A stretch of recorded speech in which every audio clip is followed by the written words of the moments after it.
Ini Tetangga Panda, dan hari ini kita akan membicarakan tentang mengapa Uni Eropa menolak keanggotaan Turki. Apakah karena Turki adalah negara dengan mayoritas Muslim?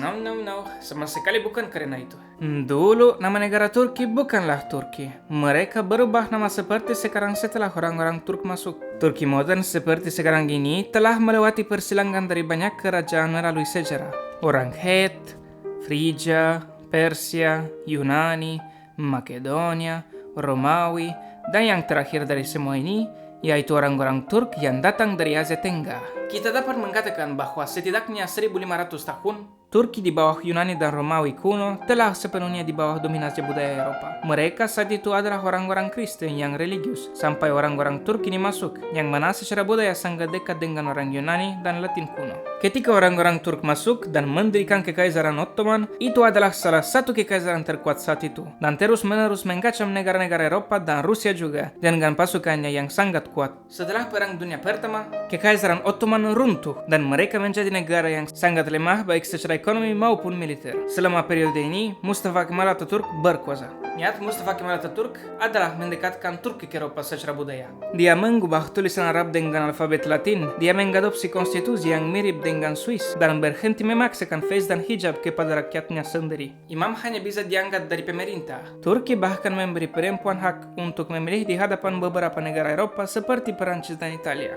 Dia juga menetapkan hari libur pada hari Minggu, menghapus poligami, mengadopsi kalender Gregorian alih-alih kalender Muslim, dan mengubah ibu kota menjadi Ankara. Pada tahun 1963, Turki untuk pertama kalinya diminta untuk masuk Uni Eropa. Tetapi kemudian ditolak karena Turki harus lebih Eropa dan setidaknya berusaha lebih keras untuk menjadi lebih kaya dan menyelesaikan masalah hak asasi manusia mereka. Di bawah kekuasaan Erdogan, hukuman mati dihapuskan, dan untuk pertama kalinya dalam sejarah orang Kurdi sebagai minoritas di negara itu akhirnya mereka diakui. Tapi hari ini di tahun 2020, Uni Eropa masih menolak Turki.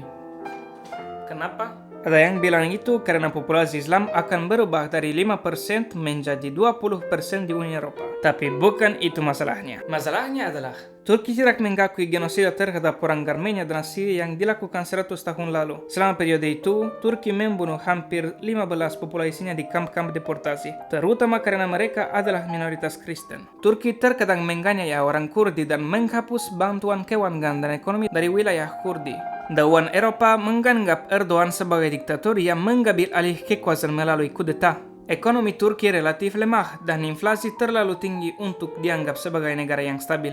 Turki 97% terletak di Asia, dan oleh karena itu mereka bukan Eropa kecuali 3% tanah yang sebelumnya digunakan untuk Yunani dan Bulgaria. Populasi Turki hanya 20 juta pada 1950-an, sementara Spanyol memiliki 30 juta orang.